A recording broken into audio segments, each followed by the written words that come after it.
tengo el placer, el agrado, el honor de presentar al licenciado Pedro Samayoa Arenales.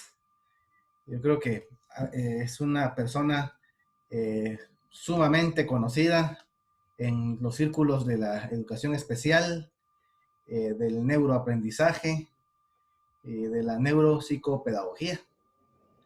Y pues tiene mucho que dar, mucho que compartir, una gran cantidad de historia, y es un referente en la formación de cientos de maestros de educación especial. Yo me incluyo dentro de ellos. Yo he sido discípulo de Pedro, tuve el gusto, el honor de trabajar con él en el colegio Kipling hace muchísimos años y de comenzar mi formación en esta vía.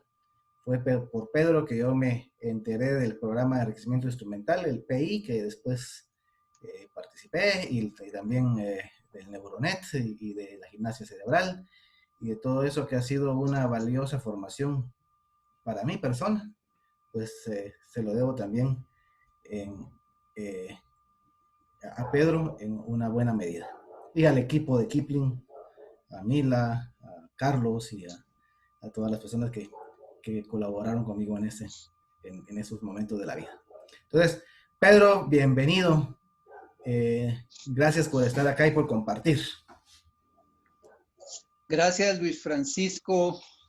Pues igualmente yo presento a nuestro anfitrión, coanfitrión de esta actividad, don Luis Francisco Sandoval, psicólogo, muy versado en los temas de neuropsicología y de neuroeducación. Y como ya Luis Francisco dijo antes, pues somos ya viejos conocidos. Y yo me quité la barba para que no nos confundan, porque en el cartel ustedes ven, parecemos hermanos gemelos de madres diferentes. Entonces, para poder hacer la diferencia. Pero Luis Francisco es un colega, un psicólogo, y primero que nada es un amigo con el que hemos compartido mucho caminar en la psicología educativa y de la neuroeducación, y desde casi prácticamente, tal vez no desde el inicio de Kipling, pero sí desde hace ya bastante tiempo, y no digo cuánto, para que no calculen las edades. Ya tenemos el gusto de trabajar juntos, hemos trabajado juntos en varios talleres, hemos aprendido juntos en otra buena cantidad de espacios también. Una persona muy activa, de mucho espíritu, con mucho espíritu, muy positiva, y siempre es un placer trabajar con Luis Francisco, y especialmente en este espacio que nos es tan extraño a algunos y tan nuevo a otros. Y la primera actividad en conjunto que hago con un colega es precisamente con Luis Francisco. Así que espero que todos aprendamos juntos. La idea de este encuentro, de este espacio, es hacer un conversatorio. Realmente es un espacio para que todos hablemos. Yo he hecho varios directos en mi canal de Facebook, pero ahí pues no, la interacción es menor, pues no nos vemos las caras, hay que estar leyendo los mensajes, de hacer un encuentro y de vernos las caras y poder acercarnos un poco en la medida de lo posible. Aquí el distanciamiento físico es 100%, y sin embargo podemos estarnos viendo, por lo menos estamos viendo las caras y si estamos más o menos contentos, despiertos, etcétera. Así que sean ustedes bienvenidas, bienvenidos. Es un placer tenerlos por acá, y tenemos ya alrededor de 75 personas, y no más. Empezar con un pequeño resumen. Y el primer tema que tenemos propuesto abordar es el tema de lo bueno, lo feo y lo malo de la experiencia de este proceso eh, llegado a la pandemia, donde los niños, las niñas, los jóvenes están en casa, donde las maestras y los maestros están sobrecargados y en donde hay ciertas situaciones que se están dando de muy buena voluntad, pero que a veces no llegan o no llenan las expectativas de lo que se necesita para que los procesos se estén dando con fluidez y con satisfacción.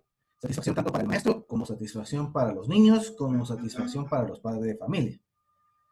¿Ya?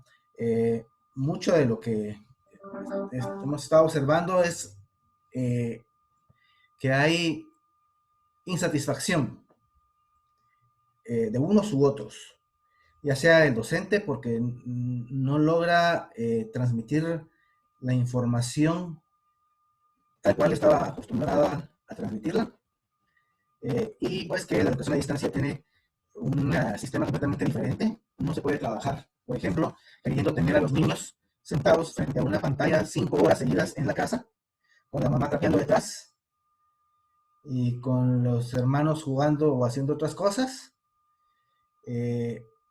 porque eso es imposible. Entonces, yo he sabido de colegios, por ejemplo, que tienen a sus niños uniformados y la maestra les está dando las clases en el horario que acostumbraban a recibir clases durante toda la mañana.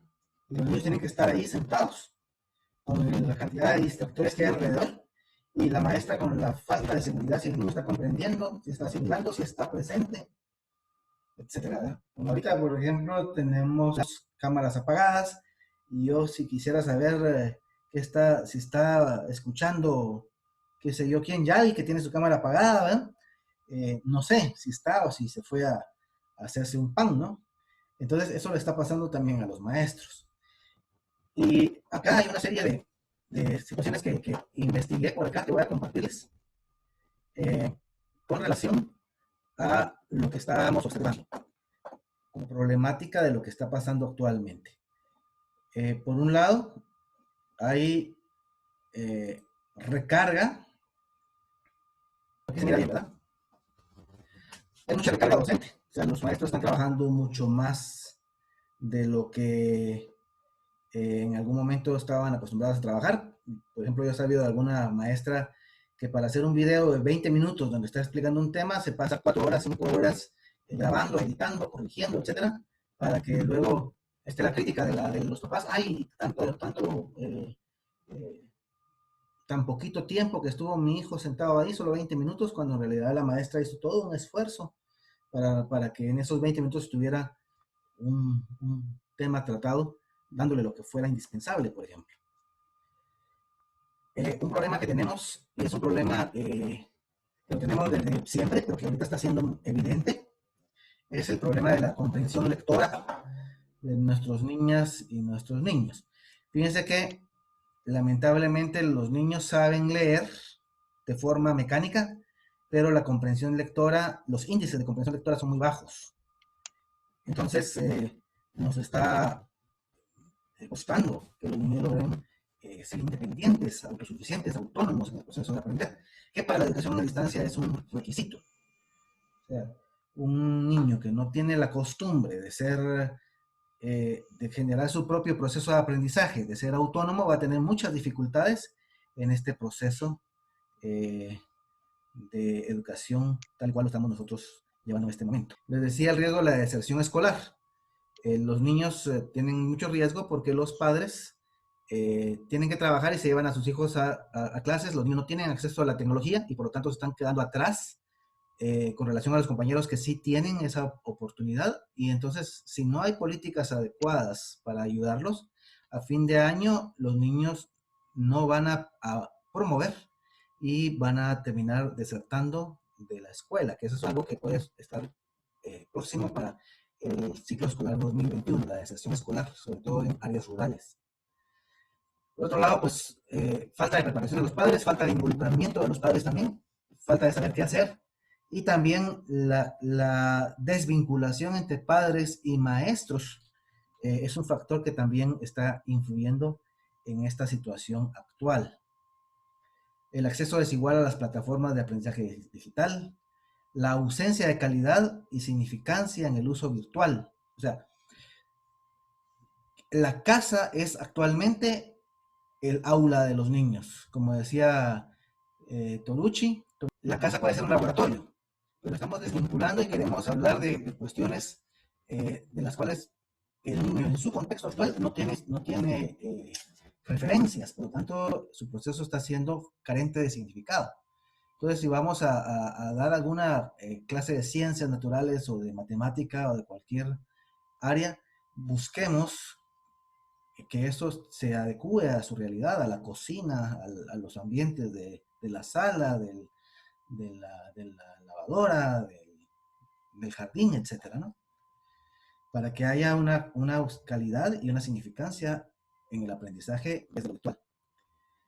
Otro aspecto también que está pasando mucho es que se está evidenciando la falta de cuidado que tiene la niñez en nuestra sociedad.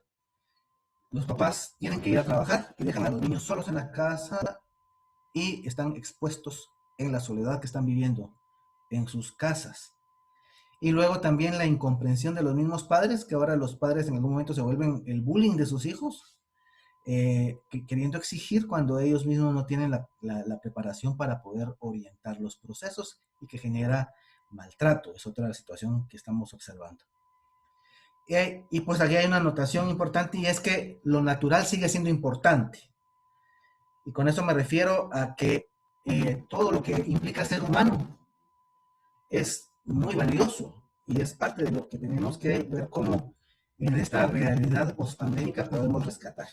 Porque la comunicación, el juego, el abrazo, el contacto con la naturaleza, el contacto con otros niños, con otros seres humanos es algo muy valioso y es algo que se está perdiendo también en este momento, teniendo a los niños tanto tiempo en una situación de contacto con un mundo virtual que es totalmente artificial y de alguna forma perjudicial. O sea, ¿cuánto hemos trabajado los psicólogos y los educadores en alejar a los niños de las máquinas para que ahora los estemos sentando tantas horas frente a una computadora a trabajar cosas desde lo virtual? Entonces, como que el trabajo que hemos estado haciendo anteriormente, pues como que está dejando de tener el impacto que quisiéramos que tuviera.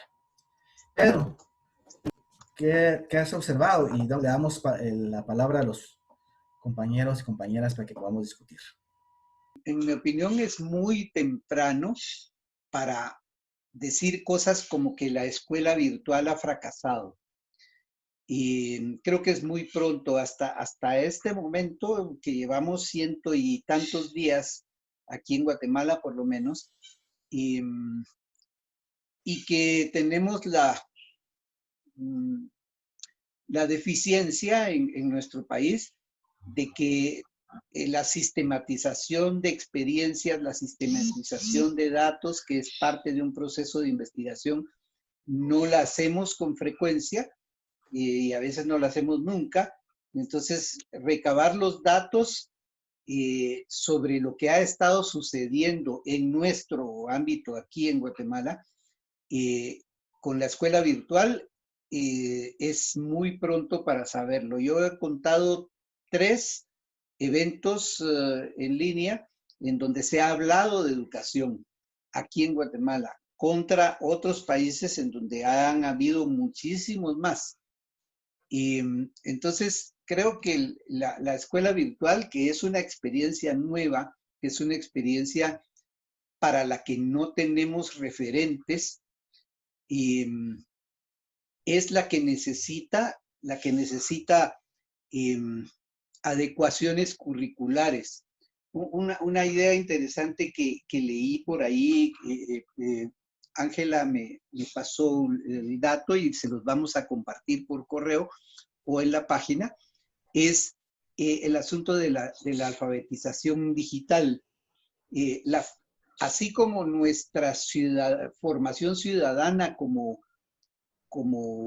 ciudadanos de un país, aquí en Guatemala principalmente, es deficiente, nuestra ciudadanía digital también es deficiente, con excepciones, obviamente. ¿Por qué? Porque a quienes creíamos que eran ciudadanos digitales, que son todos los jóvenes de la generación, de las nuevas generaciones, la generación Y, la generación X, todos los patojos que nacieron con el mouse en la mano, que pensábamos que ya eran ciudadanos digitales, que tenían formación digital para aprender en las redes. Resulta que ahora nos damos cuenta que son muy buenos para usar la tecnología digital para comunicarse. Son muy buenos para usar la tecnología digital para juegos, pero no son expertos para aprender a través de la tecnología digital, a través de las plataformas de aprendizaje virtual, etc. Así que tengo muchas cosas que decir más, pero creo que es importante que ustedes den sus opiniones. Entonces, estos temas los habíamos planteado como preguntas generadoras o temas generadores. Lo bueno, lo malo y lo feo de la escuela virtual. ¿Y qué dicen ustedes de eso? Y Berta García dice, exacto, no estamos formados para eso. Y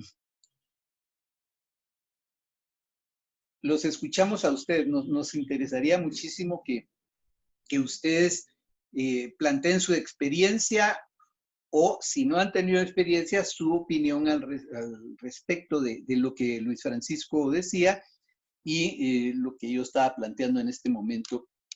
Alfredo Gutiérrez estaba levantando la mano. Alfredo. Sí, muy buenas tardes a todos, a Lic Francisco, Buenas tardes, Alfredo. Lic Pedro Samayoa. La verdad que este es un tema importantísimo porque cobra relevancia ante esta situación que estamos viviendo. Pero yo tengo un temor, no sé si lo comparte, pero este sistema va a ser todavía más excluyente para todos estos, para todos nuestros compatriotas que tienen menos oportunidad, aquellos que no tienen luz, que no tienen un teléfono, que no tienen ese medio, van a quedar aún más excluidos. Si aún han estado excluidos en el sistema educativo regular, se puede imaginar ahora un sistema por medio de una plataforma. ¿Cómo lo ve y cómo lo analiza, licenciado? Alfredo, y sí, yo creo que hasta este momento todos tenemos, de alguna manera estamos sufriendo exclusión porque la brecha digital es muy, muy grande. Y para unos es prácticamente insalvable porque precisamente por lo que usted decía. No hay luz en la mayoría de las comunidades lejanas, principalmente Occidente, bueno, en todo el país. Muchas comunidades que no tienen luz o que no tienen un servicio de internet estable. Pensar en educación digital es prácticamente imposible, ¿no? Yo no creo que, personalmente no creo que vayamos mucho tiempo en esta situación de digital, 100% digital, entre comillas. Yo creo que vamos a ir regresando paulatinamente a la normalidad, y la capacidad que tengamos para aprovechar los datos de experiencia que estamos teniendo en este momento, eso va a hacer la diferencia para que una vez que entremos a la normalidad, entre comillas, esa palabrita no me gusta, pero una vez que regresemos a la vieja, a la nueva normalidad, podamos echar mano de la experiencia y prepararnos para la próxima vez, porque una cosa interesante y real es que esta no va a ser la única vez que alguien tiene por ahí encendido su micrófono. Pues en resumen creo que sí, corremos el riesgo de que haya mucha más exclusión de la que ya hay, pero depende de nosotros como maestros que podamos aprovechar los aprendizajes que vamos teniendo de esta experiencia y que los podamos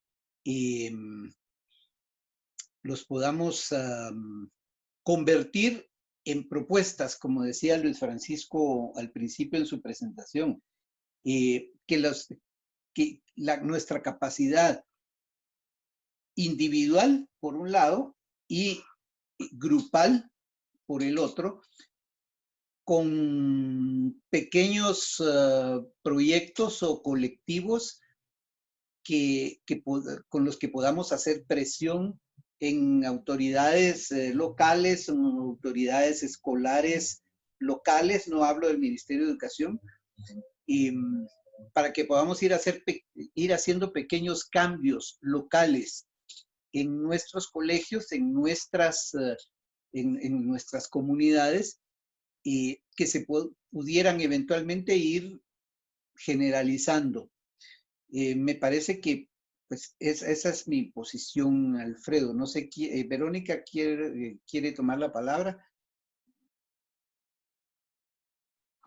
Muchas gracias. Primero, buenas tardes a todos ustedes. Gracias por la invitación. Buenas tardes. Yo estoy de acuerdo con el licenciado Pedro en lo que usted cabalmente estaba puntualizando ahorita. Yo sí apuesto a que sabemos que ahorita es excluyente, obviamente, ¿verdad? De hecho, la educación como tal ha sido excluyente por muchísimos años, más que todo para las comunidades áreas urbanas. Pero, como bien decía usted, haciendo proyectos a nivel local, a nivel comunitario, hay que apostar a que entre la tecnología definitivamente. No podemos permitirnos seguir tapándonos los ojos de que esto no llega porque el ministerio no lo hace o alguien más no lo hace. Entonces, y a la vez capacitar a los docentes, definitivamente, ¿verdad? El docente tiene que estar siempre actualizado para poder dar lo mejor a sus alumnos. Solamente gracias. Gracias, Pues, yo quiero agregar acá. Yo siento que en realidad la escuela pospandémica debe cambiar y es una excelente oportunidad para que haya un cambio, para revisar muchas cuestiones que están saliendo a la luz ahora que estamos con en este proceso. Es evidente que muchas cosas que estábamos acostumbrados a hacer en la escuela, como dejar tantas tareas, como darle tanto valor a lo teórico y poco a lo práctico, a todas esas habilidades, entre comillas, blandas, todo eso pues es algo que necesitamos revisar, porque en esta nueva época, después de la pandemia, tenemos la oportunidad de poder empezar a valorar y a darnos cuenta de que hay aprendizajes muy importantes para la vida, que lo más importante es que los niños aprendan a aprender, que sean autónomos, que sean capaces de poder formular su propio proceso de aprendizaje de acuerdo a sus mejores intereses y que nosotros como maestros podamos ser mediadores, facilitadores del proceso. Y qué bueno, que en este postproceso la escuela se vuelva un laboratorio en donde los niños puedan llegar a jugar, llegar a entrenarse, como mirábamos la vez pasada en un taller que tuvimos, la importancia de toda la ejercitación psicomotora, sensorial, de socialización, etcétera, como parte de ese proceso vital para que los niños puedan ser felices y ser exitosos en la vida. Y por supuesto ahorita estamos en un proceso de renovación, de cambio, es como que estuviéramos en un proceso de gestación. No hay nada formado todavía, todo está patas arriba, estamos como en medio de una tempestad, pero todo esto que estamos viviendo tiene que darnos la energía, la fuerza para poder replantear muchas cosas y entre ellas el uso de la tecnología. Y yo siento que también es importante que hayan instancias políticas, educativas, sociales, que aboguen porque esas diferencias, esas brechas que están existiendo en cuanto al acceso a la tecnología disminuyan. Y es una muy buena oportunidad que estamos teniendo actualmente de que podamos hacer, como decía Pedro, alguna presión de alguna forma para que estas brechas puedan empezar a cerrarse, ¿verdad? Y que educación a distancia no por fuerza tiene que ser con computadoras, ¿verdad? Hay muchos otros sistemas que pueden ayudar a que los niños puedan seguir compartiendo y seguir viviendo y seguir experimentando desde su realidad, desde su comunidad, desde su casa, sin tener que desplazarse a veces kilómetros para poder llegar a su centro escolar, ¿verdad? Y que puedan gozar de un proceso de aprendizaje. Entonces creo que hay muchas cosas que podemos replantearnos. Y Zoila Pereira tenía su mano levantada hace un momento. Adelante, habían tres, sí. Perdón, Francisco, habían tres personas con la mano levantada y yo las borré sin querer, así que por favor, cuando Mercedes termine de hablar, entonces otra persona toma la palabra y así de manera libre y van planteando sus opiniones. Muchas gracias, de acuerdo. Mercedes. Gracias, buenas tardes, mucho gusto. Pues yo soy docente y soy mamá y creo que voy a hablar a través de las dos, desde que empezó la pandemia, hablo a través de los dos canales, como madre y como docente. El fracaso, y de verdad, como ustedes bien lo dicen, siempre hay sus excepciones honrosas en todo, ¿verdad? Esto es un problema que se veía venir en educación, pero que la pandemia vino a aniquilarlo de una vez, a que nos diéramos cuenta de que el sistema no está funcionando realmente. Yo lo mencionaba en el chat hace un par de días que estaban hablando sobre educación, que es lo que está pasando. Y lo que está pasando no es más que a nosotros como docentes y Ministerio de Educación nos cambian currículums, tratan de mejorar, hacen nuevas mallas, tratamos de planificar de otra forma, pero seguimos siendo la misma escuela de 1900 y no evolucionamos en la docencia. Sigue habiendo niños pequeños sentados en pupitres, niños de 4 años esperando que sigan reglas, cuando vienen los niños de casa en donde hay libertad total. Usted puede ir al baño, puede tomar su siesta, puede comer cuando necesite y esperamos que cumplan con reglas obligatorias dentro de la escuela normal, vamos a decir entre comillas, ¿verdad? Entonces yo sí culpabilizo a nuestro sistema educativo. Yo sí pienso que ninguno estábamos listos para esto y esto nos viene a demostrar los cambios que necesitamos. Yo hablo de competencias para la vida, no culpo al Ministerio de Educación. Las competencias están bien claras en el CNB, han intentado hacerlo de todos modos. El CNB, y voy a hablar del área de matemática, que es la que yo trabajo, es un CNB sumamente ambicioso. Pero a donde ustedes vayan y pregunten a cualquier institución, todos les van a hacer a decir lo mismo, a dar la misma respuesta, porque yo ya lo he investigado, y empiezan a decir, es que no cumple con todas nuestras expectativas, pero mínimo cumple el 20% de las que tiene el CNB, y no lo logramos. Vemos niños fracasados en matemática, como les digo, en el área en la que yo evalúo. Vemos niños fracasados en el área de matemática, que es una de las competencias que se evalúan a nivel global, ¿verdad? No solo en Guatemala. Y es precisamente porque no nos enteramos de que los niños tienen que aprender a pensar y ayudarlos a desarrollar ese pensamiento. Yo no estoy a favor del trabajo infantil para nada, pero estoy a favor de que podemos tener un niño que nos puede estar colaborando en casa al mismo tiempo con sus hermanos pequeños explicándole una tarea, porque tiene la autonomía para hacerlo. Nos dedicamos a cumplir competencias que lamentablemente solo son competencias relacionadas con temas que como mamá veo que necesito que cumplan porque tiene que ganar el examen de la universidad. Pero realmente no nos preocupamos por tener una competencia que me diga, ok, que mi hijo resuelva un sudoku, que empiece a partir de 2x2 y entonces después que lo haga de 9x9, sino que lo que yo quiero como madre o como padre es que por favor cumpla con todos los requisitos del colegio en cuanto a temáticas, porque tiene que ganar el ingreso a la universidad. Y luego me voy a la universidad y siguen sin cumplir con competencias para la vida, autonomía, autoaprendizaje, autoeficiencia, autocalificación. Los niños están acostumbrados a la palmadita todo el tiempo, a estarles diciendo, bien, mijo, sigue adelante.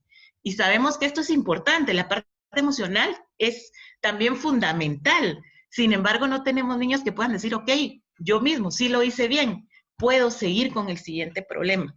Entonces yo sí creo y culpabilizo a todos nosotros los docentes a que no hemos pensado, o tal vez, como les digo, hemos estado luchando contra un sistema que no nos permite una nueva forma de ver la educación. Y ahora nos damos cuenta que nuestros niños del área rural son los que más sufren, pero también nosotros estamos sufriendo aquí, porque nuestra comunidad educativa, escúchese, padres, maestros, alumnos, estamos en una guerra constante, ¿verdad? Como le dejan mucho, le dejan poco.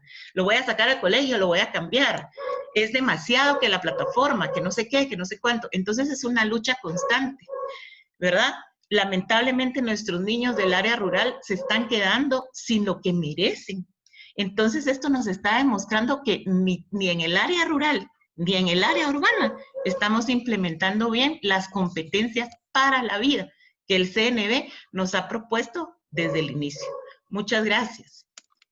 Muchas gracias a usted. Excelente aporte, Solo una pequeñísima intervención.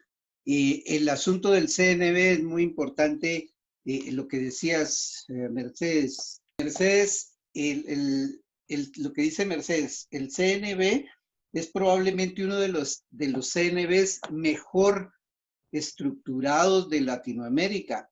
El problema es que no tenemos la cabeza o la mente formada para ese CNB, y ese es uno de los problemas. A ver, Claudia también está levantando la mano. Claudia, ¿qué dice? Vamos a leer acá, dice el licenciado Pedro Samayoa, en las escuelas regulares, Ingrid Pacay dice. En las escuelas regulares hay muchas dificultades, no digamos a las escuelas de educación especial. Es lamentable que la DGESP,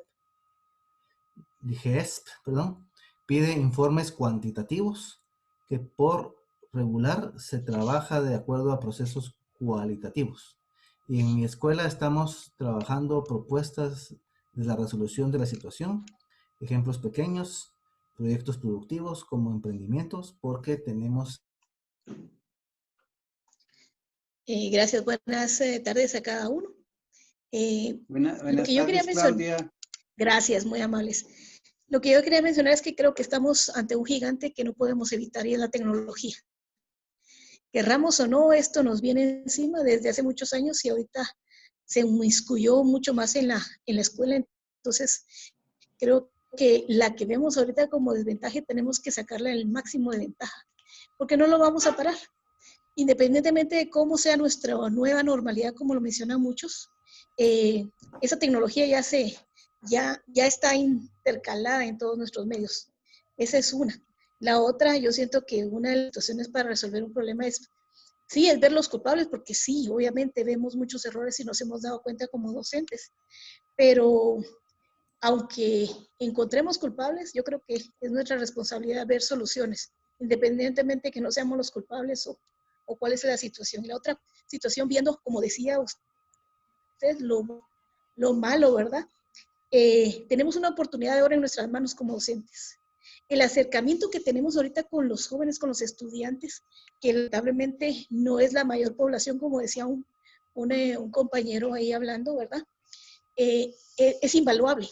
Estamos llegando a esos chicos, a esos jóvenes, al centro de sus casas. Estamos viendo imágenes de su contorno, estamos viendo sus realidades. Entonces, yo creo me una frase que voy a compartir con ustedes, no encontré el autor, que dice que es más fácil ayudar a un niño dañado que a un hombre destrozado. Y ese es el punto ahorita.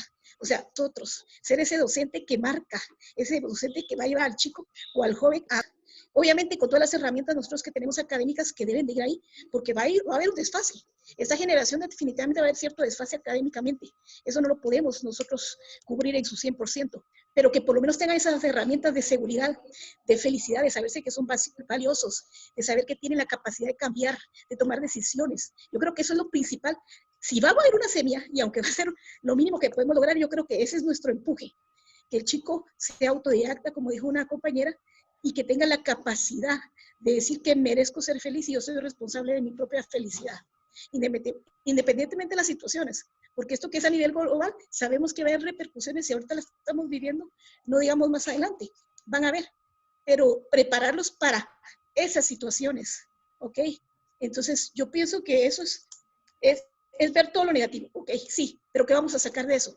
Porque no podemos cambiar algunas cosas. Pero ¿cuál es nuestra misión? Es marcar, ser esa diferencia. Y termino con una frase que me encantó, que ¿cuál es la misión de un maestro? No es enseñar, es no hacer daño. Y no hacer daño es hacer, o sea, vea y diga así, lo pudo hacer y lo hizo. Me pudo decir algo y lo hizo. O sea, marcar a la gente, yo creo que eso es lo principal, porque en cuestiones académicas vamos a luchar, pero sí estamos limitados. Muchas gracias. Gracias a ti por tu participación. Solo una cosa, activen sus cámaras porque creo que ahorita ya se estabilizó bastante la transmisión. Activen sus cámaras para que nos veamos las caras, si no, parece un podcast. Sí. Y, Soy la Pereira tenía la mano levantada desde hace rato. Soy la Pereira. Yo pensé que ella estaba hablando de Ajá, va. No, muy buenas tardes para todos. Yo pertenezco al grupo de educación especial del Mineduc. Habemos varias compañeras que estamos en este grupo. Trabajamos en escuelas inclusivas, estamos trabajando en esto. Y yo creo que una de las mayores preocupaciones, yo oigo a todos mis compañeros maestros, pues antes que todo soy docente, ¿verdad? Escucho la preocupación de todos los alumnos, pero nosotros en especial tenemos un grupo muy vulnerable como son los niños con necesidades educativas especiales, ¿verdad?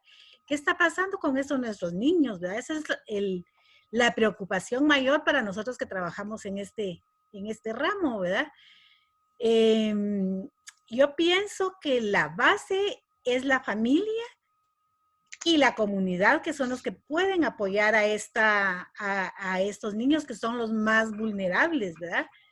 Nosotros estamos haciendo ahorita un trabajo, un proyecto que se nos pidió de parte del Ministerio de Educación, y yo ponía ahí en mi proyecto acercarse uno al alcalde auxiliar, ¿ya? Para ver cómo están para localizar a esos niños, qué apoyo se les está brindando, la higiene necesaria, acercarnos primero a la municipalidad, pienso yo, como auditos, pues, para poder ver cómo están estos niños, porque es cierto, todos los niños están siendo vulnerados ahorita con esto de lo de la pandemia, pero más aún está este grupo vulnerable, que son los niños que tienen alguna necesidad educativa. Estamos nosotros, hemos estado trabajando desde hace años, ¿verdad? Entonces pienso que también tenemos que tener mucha comunicación por medio de WhatsApp con los padres de familia de estos niños para ver desde casa qué apoyos podemos darle, ¿verdad? Por WhatsApp, ¿verdad? Que es la vía más fácil que tienen los papás, y apoyarlos de ese. No todos tienen un teléfono inteligente, pero de alguna manera hacerles llegar actividades especiales también para este grupo que es bien vulnerable. Gracias. Gracias a ti, Zoila. ¿Alguien más quería la palabra? Acá hay algunos comentarios que han escrito en el chat. Los voy a leer. Estaba leyéndoles hace un rato de Ingrid Pacay, pero se me quedó el audio por un lado. Y en resumen, pues ella nos plantea de la necesidad de propuestas educativas para la resolución de la situación en pequeños grupos productivos, en emprendimientos, y y buscar cómo lograr que la política de inclusión se pueda cumplir, ¿verdad? Que el sistema educativo es lamentable. Y Patricia Paul le decía que es un reto esta nueva modalidad virtual, que trabaja con estudiantes con necesidades educativas especiales. Y Ángela nos dice, es un reto para la escuela especial, Ingrid. La presencia en niños con necesidades educativas especiales es vital. ¿Cómo hacer una presencialidad alternativa? Y tal vez sería una pregunta, Pedro. ¿Cómo hacer una presencialidad alternativa? Dice Ángela.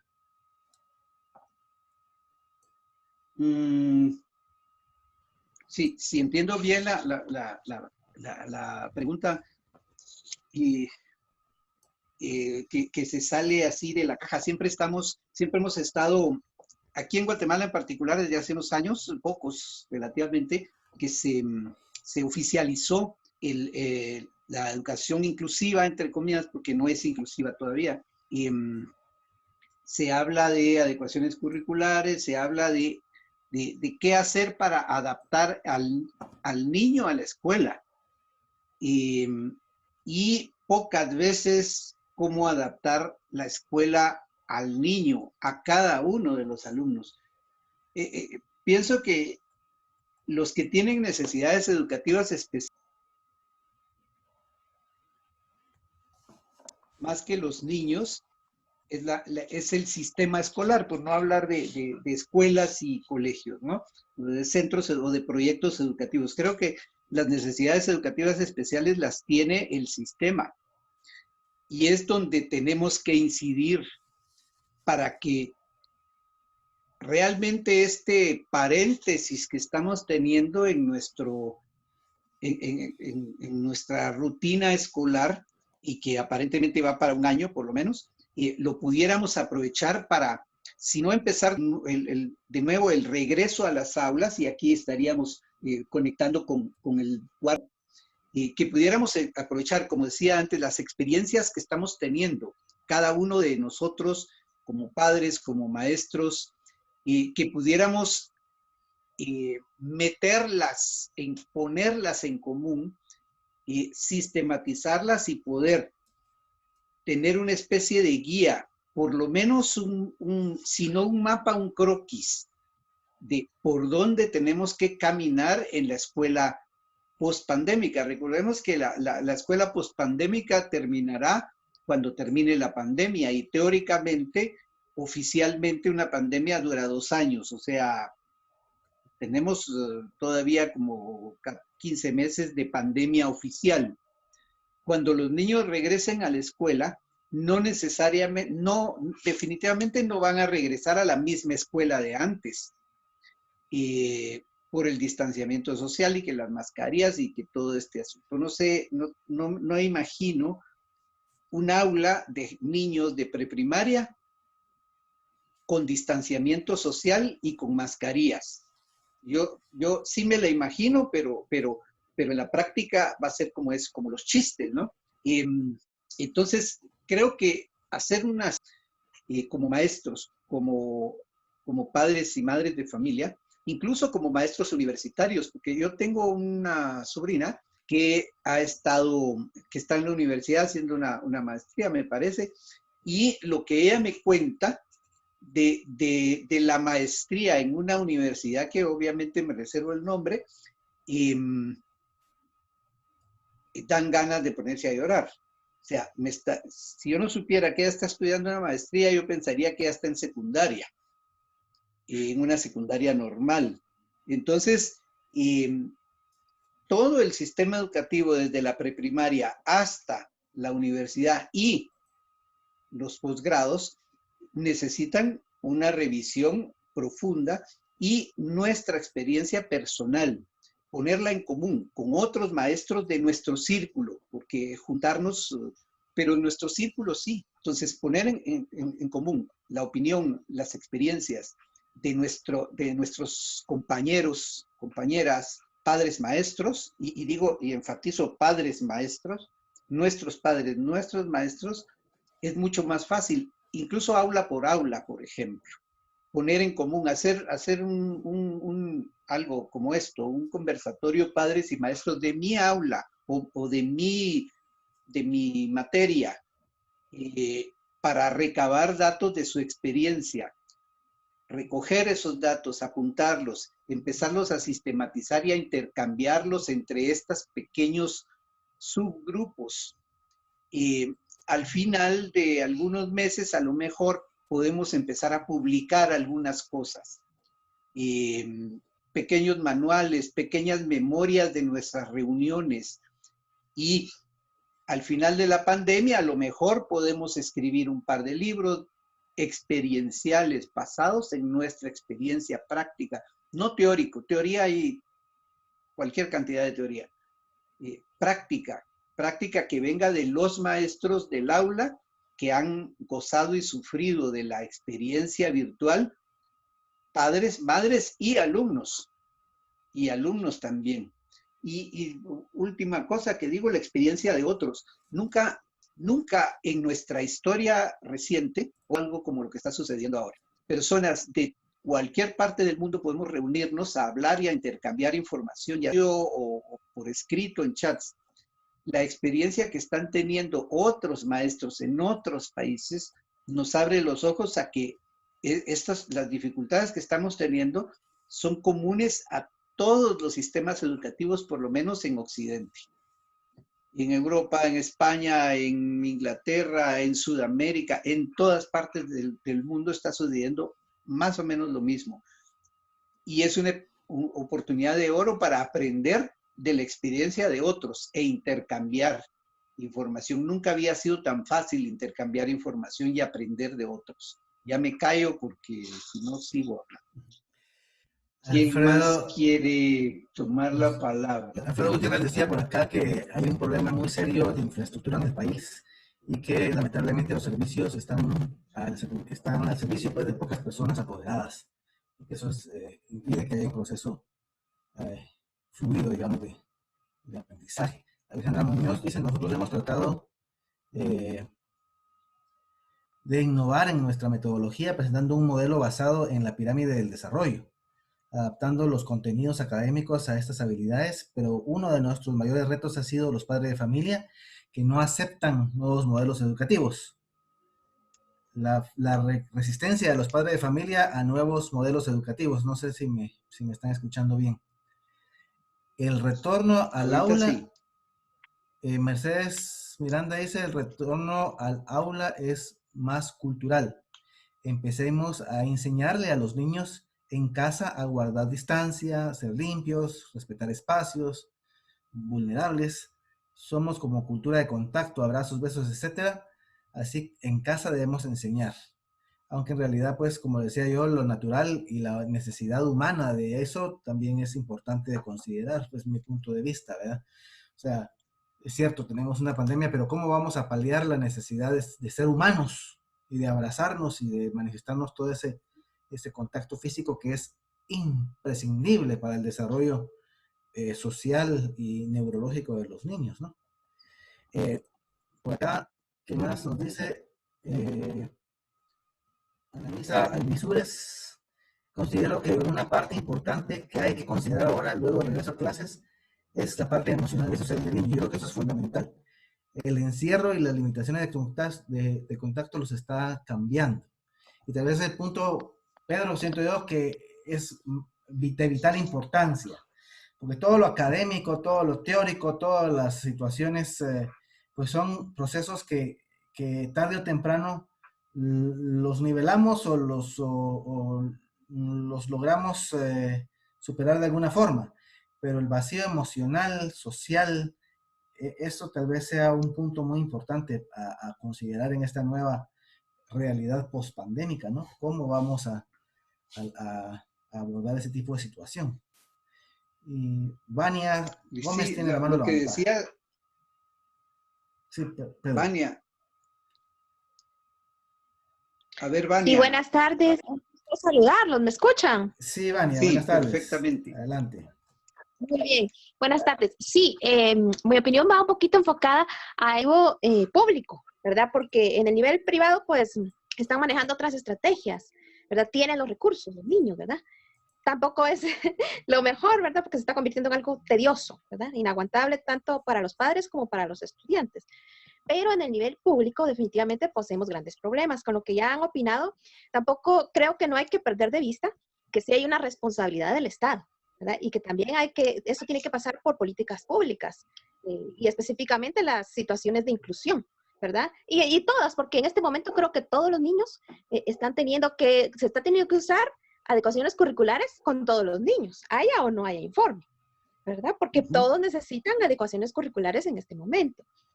Pero, y creo que los docentes que están o estamos por vocación, porque también me incluyo, siempre hemos hecho lo mejor para nuestros niños y niñas, para nuestras comunidades, hemos hecho gestiones, pero, y también las ayudas comunitarias, los agentes, las ONGs, pero siempre va a ser caridad. Y nada más se queda ahí. Mientras el Estado no asuma su responsabilidad y tampoco nosotros hagamos nada por exigir responsabilidad, el resto que nunca ha hecho nada no lo va a hacer, ¿verdad?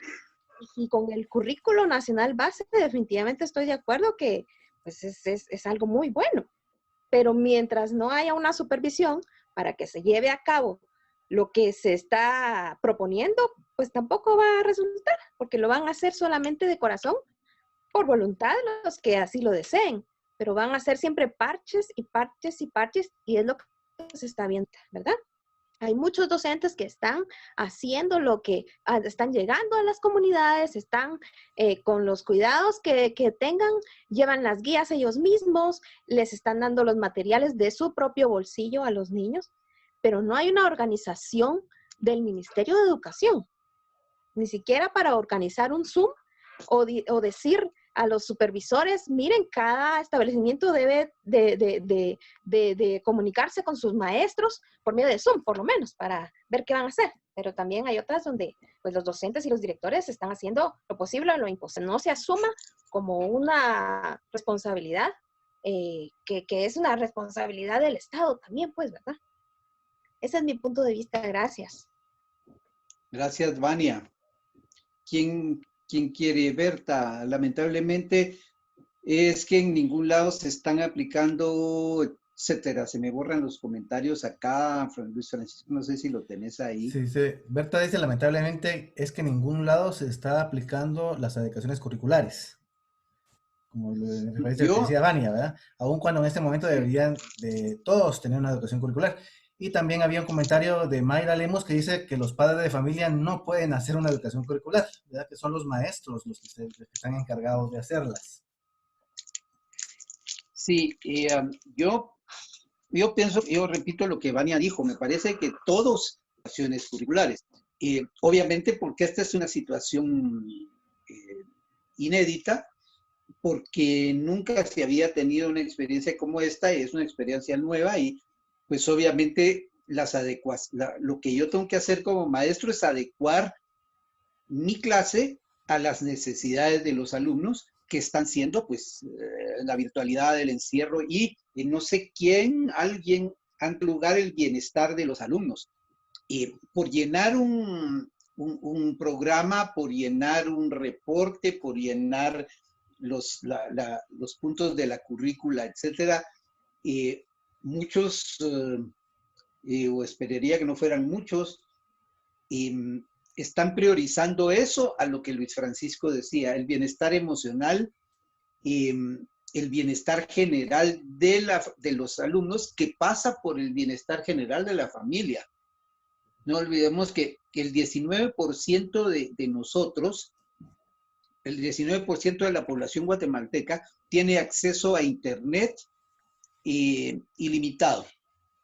Y esto es teléfonos inteligentes, un sistema de Internet, una red de Internet suficientemente estable y todo. Solo el 19% de los guatemaltecos tenemos acceso a Internet.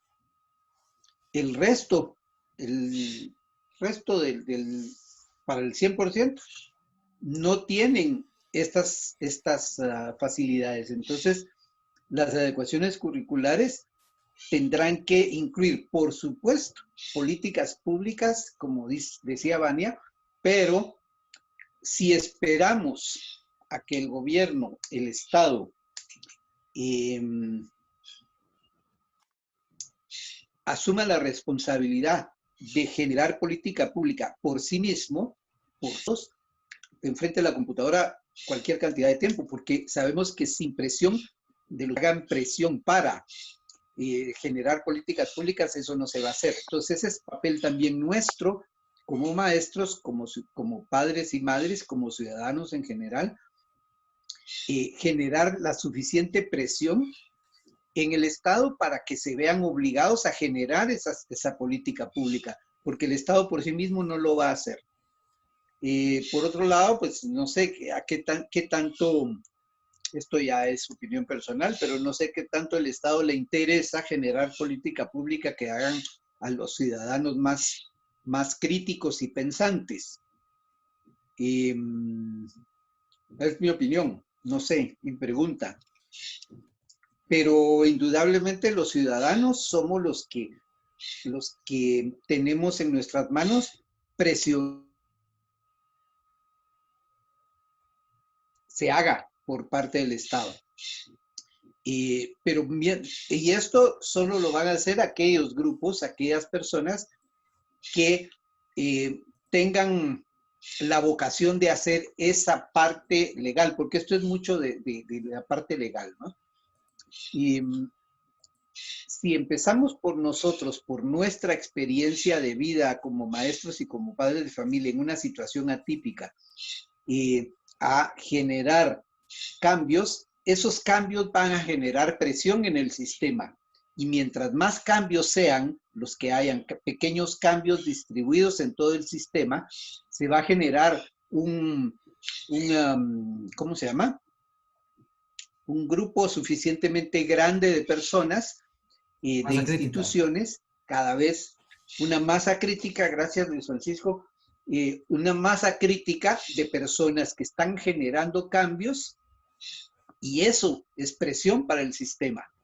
Llega un momento que el sistema no puede hacerse el sordo y el ciego a la presión de cambios, y eso lo vimos, si quieren ustedes, artificialmente, en el 2015 con todo aquel movimiento que hay mucho de fondo, pero bueno, ahí se vio la posibilidad de que la organización social pueda generar suficientes cambios para presionar al sistema para que a su vez cambie y genere política pública, etcétera, etcétera. ¿Y alguien más quería la palabra? Dice Erika, para eso, docentes, directores. Dale. Para eso, docentes, directoras y padres de familia deben asumir sus responsabilidades, dice Erika. Sí, el problema es que eso lo sabemos. Lo que dice mi colega, ex colega y ex alumna Erika, es que eso todos lo sabemos y eso cae de su peso. Todos deben asumir su responsabilidad, cada quien en su pedacito. El problema es el cómo. La mayoría sabemos qué hacer para hacer escuela inclusiva, qué hacer para retornar a las aulas después de ya cuando se dé la apertura, etcétera. Muchos sabemos muchas cosas de qué hay que hacer. El problema es cómo. El problema siempre, incluso en las aulas, yo sé lo que tengo que enseñar, pero yo como maestro se me plantea el problema de que sé lo que tengo que enseñar, pero no sé cómo hacerlo, porque no se me ocurre, porque no tengo los recursos, etcétera. No sé cómo pasar de lo que tengo que hacer, de la teoría, a la práctica cotidiana en el aula o en las calles o en mi escuela, etcétera. Ok. Y tal vez ese sería un punto que podríamos tomar como parte de la discusión, ¿verdad? ¿Qué proponemos para ese cómo? ¿verdad? Porque sabemos muy bien la situación, sabemos que hay necesidad de generar cambios, que estamos en un proceso de exclusión educativa, no solamente por discapacidades, sino que por falta de acceso a la tecnología, por la situación de pobreza.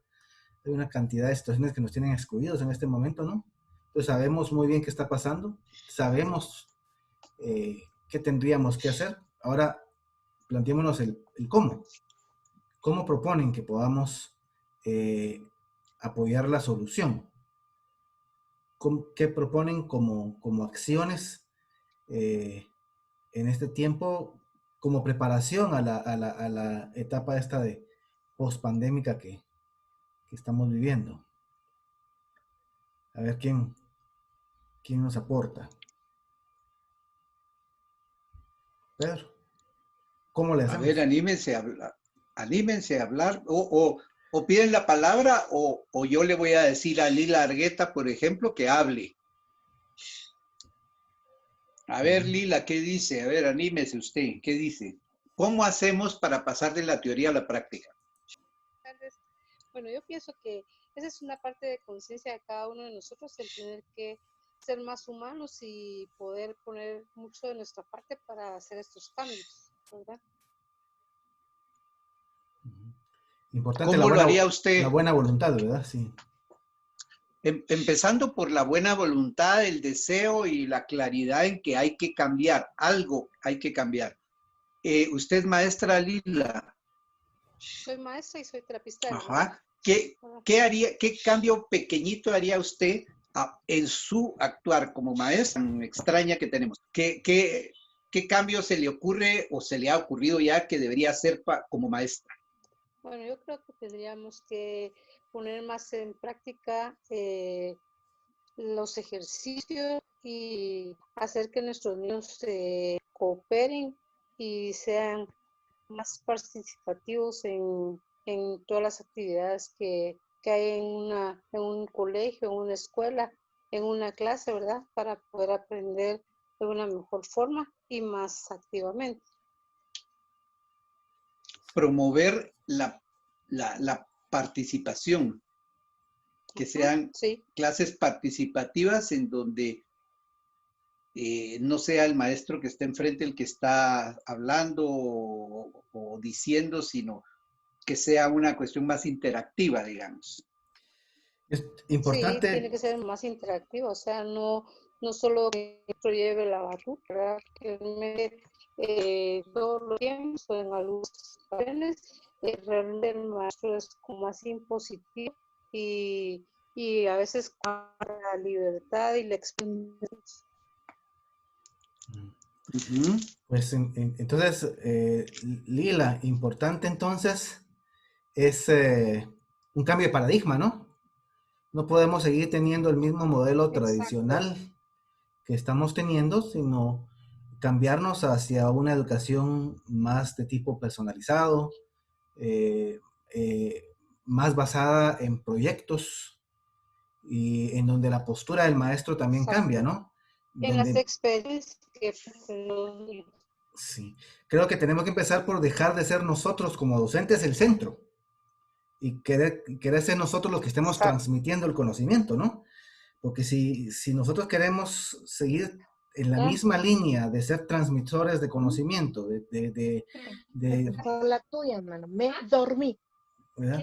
Me dormí. A ver, Sonita, vamos a silenciarla.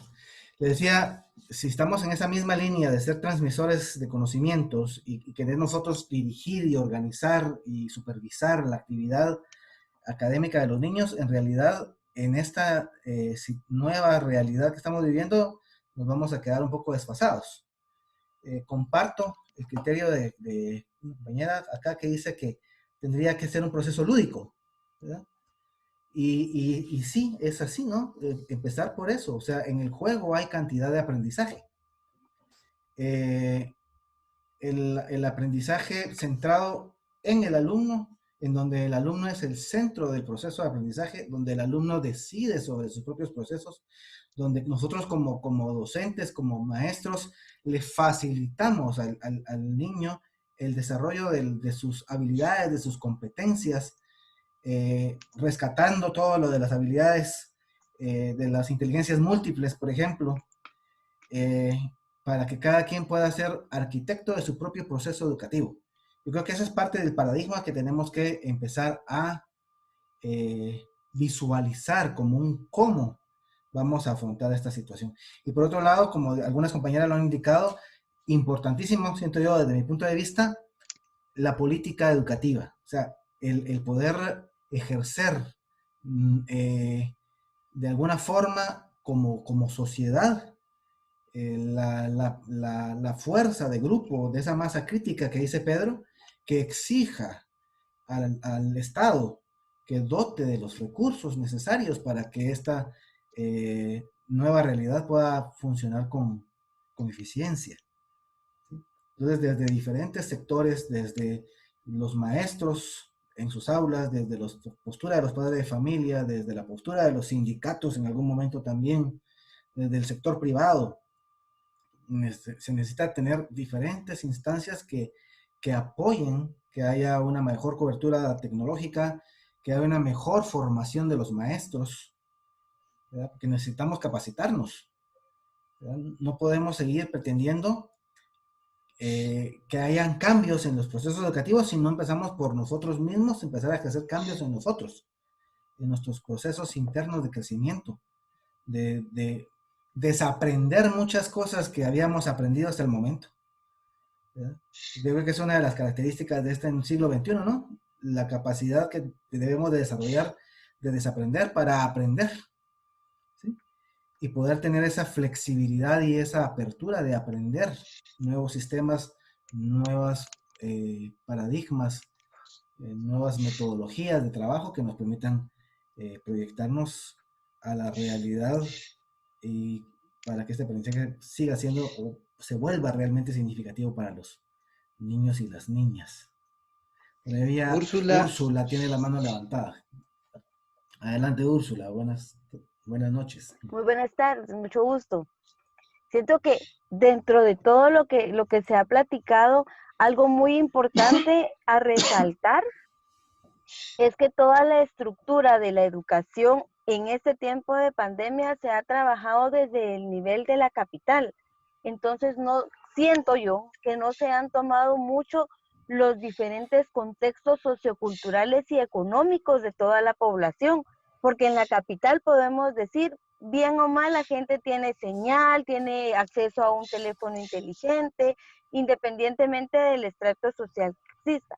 En Alta Verapaz tenemos gente que vive tan lejos que tiene que subirse a una mega montaña para poder tener señal en un teléfono de aquellos frijolitos llamados, para poder tener señal y poder hablar por teléfono.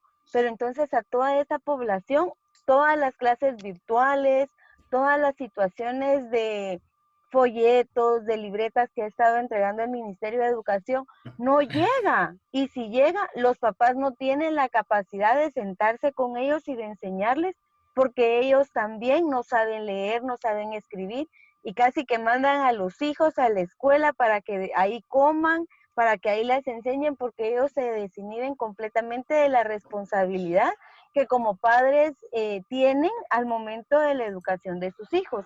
Al menos aquí en Alta Verapaz, muchos papás es, bueno, vas a la escuela, que la maestra te enseñe. Si la maestra sí dice, que así se haga, ¿verdad?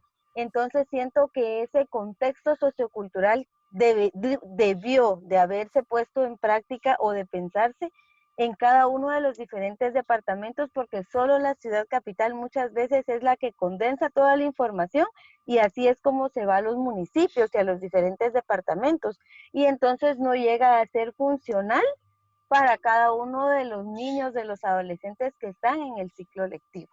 Muchas gracias. Gracias a ti. Hay varios comentarios ahí que me salen, pero se me desaparecen, entonces sí. Creo que Ángela creo que quería hablar, y creo que hay algunas personas más, pero se me borran los comentarios. Ángela, un comentario acá que dice que no está de acuerdo. Hay muchas personas con poca escolaridad y esa es una gran barrera. Las personas que deben buscar a diario cómo subsistir no tienen cabeza para preocuparse cómo obtener herramientas para apoyar a los chicos porque no les interese, pero la necesidad impera de sobrevivir. Asumir sus responsabilidades no implica a todos con la ignominia a la que el Estado les ha impuesto, pero no es tan sencillo. Habrá que creer que la voluntad de las personas que son conscientes de las necesidades. Y es una gran realidad, y sobre todo en el interior de la República, como decíamos, ¿verdad? Hay, para muchos niños y niñas, la escuela es la tabla de salvación, porque en comunidades rurales, en donde no hay electricidad, en donde hay falta de recursos de toda naturaleza y de herramientas intelectuales por parte de los padres de familia, el tener a un maestro, a una maestra en una escuela y poder llegar a la escuela es insustituible. Y es tiene mucha razón en que la innecesidad de las personas impera y que limita en algún momento. Por eso decía que una de las consecuencias que puede haber también de esta crisis puede ser la deserción escolar, y que es algo de lo que tenemos que abrir mucho los ojos. Igualmente, esta crisis está generando mucho problema económico. Entonces, el sector público tiene que estar preparado, porque el año entrante va a haber una gran cantidad de personas, de niños y niñas que estaban siendo sujeto de estudio en colegios privados, en instituciones privadas, que por falta de recursos de los padres van a migrar hacia lo público. Entonces, las aulas del sector público van a saturarse. Y con la situación de que tenemos que mantener la distancia y los espacios y todo eso, es una situación que tenemos también que ver cómo. Y insistimos de nuevo en el cómo vamos a afrontar esa situación. ¿Cómo vamos a hacer para la sobrepoblación de niños en el sector público? Porque los papás no van a poder pagar un colegio. ¿Y cómo vamos a atenderlos sabiendo de que tiene que haber un resguardo de las distancias? ¿Cómo vamos a hacerlo? O sea, la pregunta queda abierta para que sigamos buscando cómo. ¿Cómo apoyar a los niños para que sean incluidos? ¿Cómo vamos a apoyar a los niños para que no queden, que no deserten de las aulas? ¿Cómo vamos a apoyar para recibir a todos esos niños que van a ser nuevos usuarios del sector público? A ver, ¿quién nos quiere compartir? Sí, Pedro. Ángela quería hablar y Cris Leal también. Y Ángela, si estás por ahí. Acá está Ángela. Si no, Cris. Acá está, ahorita. Muy buenas tardes. Buenas tardes. Bueno, ok. Bueno, soy Cristela Leal. Cristela Leal. Adelante, Cris, ¿qué tal está? Cris Leal. Sí. Bien, gracias. Fíjese que hay otro tema que estamos dejando por un lado y que lo estaba viendo yo últimamente en la escuela, ¿va? Cuando vamos a entregar las bolsas de víveres, y es la desintegración familiar. Se está dando demasiado en estos momentos, entonces también tenemos que lidiar, al regresar tenemos que lidiar con los hogares desintegrados, con los niños que van a llegar sin papá, con los que van a llegar sin mamá, con los que encima de eso, ¿verdad? El luto que guardan por algún familiar fallecido. Que son muchas situaciones con las que nosotros tenemos que lidiar, y creo que estamos a tiempo de prepararnos, tanto psicológicamente como buscar cómo los vamos a ayudar, ¿verdad? Porque en el área de preprimaria los niños todo lo dicen y ellos son más expresivos. Entonces yo sé que cuando lleguemos van a haber varios que van a llegar con diferentes problemas, pero va a ser debido a, ¿verdad? Solamente. Gracias. Muchas gracias, sí. Gracias, Cris. Sí, muy importante. Ángela, ¿ya estás por ahí? A ver. No sé, ¿me escucha? Sí, se te escucha bien. No se te ve bien, pero se te escucha bien. Algo pasa con el audio, vamos a ver. Ahora sí. Ahora sí. Sí. No, ahora no. Micrófono. Ahí está. Ahí. No lo toquen, quietos. Ya, ahí está. Adelante. Yo no soy docente, pero he estado muy del lado de los maestros, porque pues soy madre de un hijo con discapacidad, digámoslo así. Y lo que yo he visto es que estamos hablando de conectividad, pero no estamos siendo conectivos. Entonces pensamos que conectividad en la escuela es solo hablar de conectarnos por redes o por correo o por Meet. Pero también es conectarse con las directivas, con los maestros, con los alumnos y hacer todos, no solo la parte que le toca, sino hacer conectivas todas esas responsabilidades para crear una relación más simbiótica y más productiva. Y ustedes tenían como segundo punto, creo que era lo del currículo. Y yo creo que si no se cambia el currículo y si no se adapta al, como dicen ahora, el nuevo orden mundial, la escuela no se mueve de su punto atascado ahí. Yo diría que el currículo es muy importante cambiarlo, ya no se puede enseñar lo mismo, ya el mundo que viene ahora es muy distinto. Y lo que tú decías, Luis, sobre formarse como maestros, las directivas también tendrán que formarse para volverse menos administrativos y mucho más mediadores. No sé, eso es lo que me parece que debería modificarse en todo esto para poder desatascar la escuela de lo que está sucediendo en este momento, que lo están viendo como un stand-by de la escuela que luego va a continuar como antes. No, yo creo que esto ya cambió y el mundo ya no va a seguir el mismo, la escuela no va a seguir igual. Muchas gracias, Ángela. Muy importante, ¿verdad? Cambiar el currículum, decía, el cambio de paradigma, ¿no?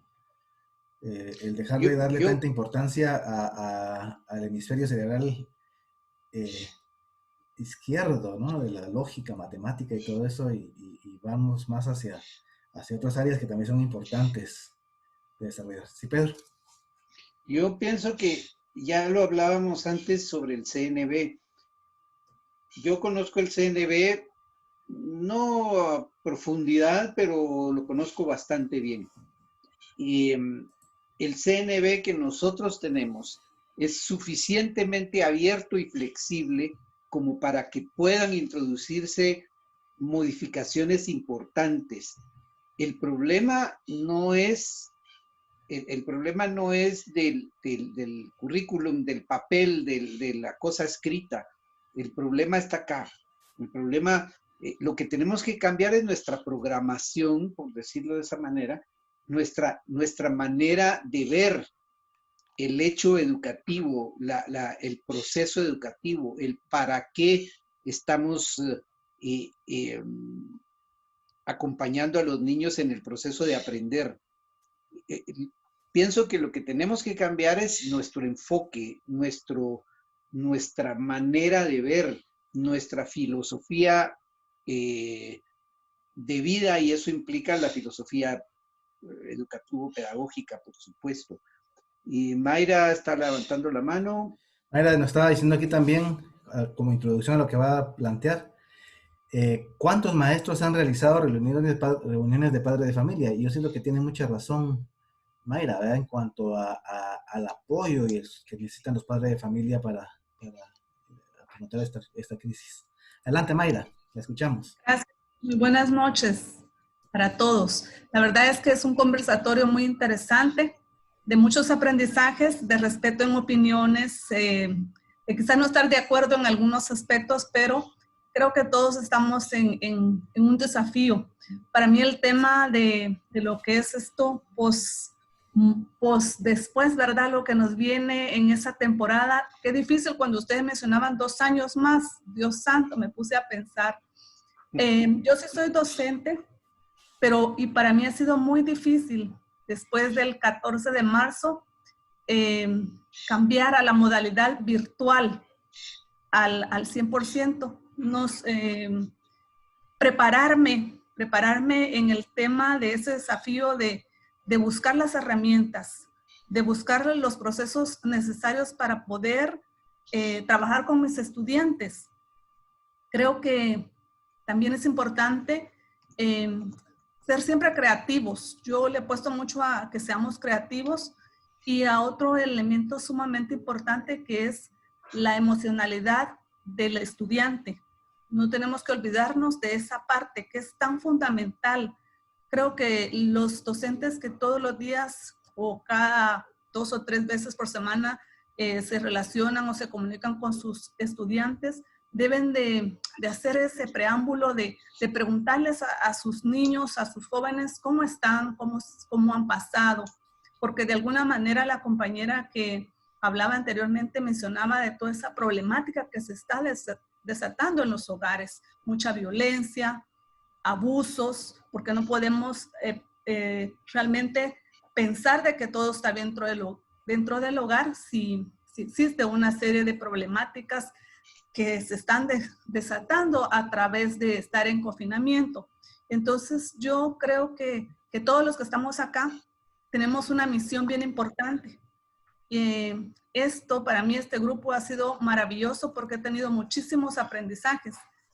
Y creo que tenemos un gran desafío, un reto, ser maestros diferentes, hacer esos cambios en nosotros y realmente dejar de desaprender, diría yo, desaprender y reaprender nuevos procesos para lograr, en la medida de lo que tenemos, de las herramientas que posiblemente tengan las familias.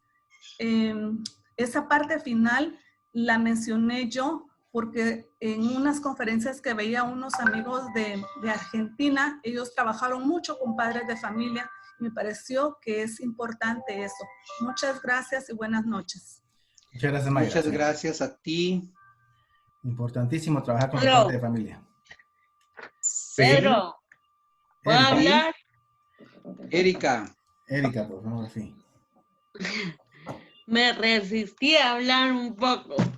A ver, Erika. Pero yo considero que yo hablo de la responsabilidad en cuanto a valor primeramente.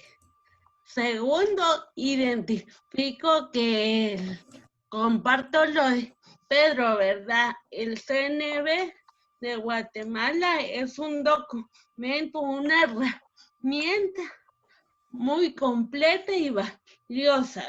El detalle aquí es el trabajo metodológico que se le da. Y también otro detalle muy triste y con mucho respeto lo voy a decir para quienes me están oyendo. Guatemala somos una población que nos cuesta la lectura.